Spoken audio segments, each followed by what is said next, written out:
ಪ್ರತಿಬಿಂಬಗಳಿಗೋಸ್ಕರ ಆ ಚಟುವಟಿಕೆ ಮಾಡಲಿಕ್ಕೋಸ್ಕರ ಬಳಸಿರ್ತಕ್ಕಂಥ ವಸ್ತು. ಈಗ ನಾನು ಇದರಲ್ಲಿ ನಿಮಗೆ ಸೂರ್ಯನನ್ನು ತೋರಿಸ್ತೀನಿ, ಕಾಣಿಸುತ್ತಾ ಇಲ್ಲ ಅನ್ನೋದನ್ನ ಸರಿಯಾದ ರೀತಿಯಲ್ಲಿ ಹೇಳಬೇಕು. ನೇರವಾಗಿ ನೋಡ್ರಿ ಕಾಣಿಸುತ್ತಾ ಸೂರ್ಯ? ನಮ್ಗೆ ಕಾಣುತ್ತೆ ಆದ್ರೆ ನಮಗೆ ನೋಡಕ್ ಆಗಲ್ಲ. ನೋಡಕ್ ಆಗ್ತಾ ಇತ್ತಾ? ಇಲ್ಲ. ನೇರವಾಗಿ ನೋಡ್ಲಿಕ್ಕೆ ಸಾಧ್ಯ ಆಗ್ತೈತಾ?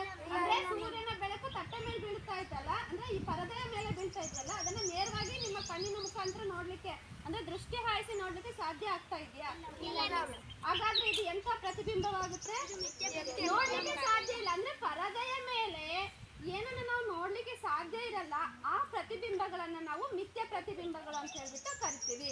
ಏನಂತ ಕರಿತೀವಿ? ಮಿಥ್ಯ ಪ್ರತಿಬಿಂಬ. ಹಾಗಾದ್ರೆ ಮಿಥ್ಯ ಪ್ರತಿಬಿಂಬ ಅಂದ್ರೆ ಏನು? ಪರದೆಯ ಮೇಲೆ ನೋಡಲು ಸಾಧ್ಯವಿಲ್ಲದ ಯಾವ ವಸ್ತುಗಳ ಮೇಲೆ ನೋಡ್ಲಿಕ್ಕೆ ಸಾಧ್ಯ ಇಲ್ಲ? ಎಲ್ಲ ವಸ್ತುಗಳ ಮೇಲೆ ಆಗುತ್ತಾ ಅಥವಾ ಬರೀ ಇಂಥದ್ದೇ ಅಂತ ಇರುತ್ತೆ? ಅಂದ್ರೆ ಸಮತಲ ದರ್ಪಣದ ಮೇಲ್ಮೈನ ಅಂದ್ರೆ ಒಳಭಾಗದಲ್ಲಿ ಅಂದ್ರೆ ಪರದೆಯ ಮೇಲೆ ನೋಡ್ಲಿಕ್ಕೆ ಸಾಧ್ಯ ಇಲ್ಲದೆ ಇರ್ತಕ್ಕಂತಹ ವಸ್ತುವನ್ನ ಅಂದ್ರೆ ನೋಡ್ಲಿಕ್ಕೆ ಸಾಧ್ಯ ಇಲ್ಲಲ್ಲ, ಅದನ್ನು ನಾವು ಮಿಥ್ಯ ಪ್ರತಿಬಿಂಬ ಅಂತ ಹೇಳ್ಬಿಟ್ಟು ಕರಿತೀವಿ. ಮಿಥ್ಯ ಪ್ರತಿಬಿಂಬ ಅಂದ್ರೆ ಏನಿವಾಗ ಹೇಳ್ರಿ? ಪರದೆಯ ಮೇಲೆ ನೋಡಲು ಸಾಧ್ಯವಾಗುವುದಿಲ್ಲ ಮಿಥ್ಯ ಪ್ರತಿಬಿಂಬ.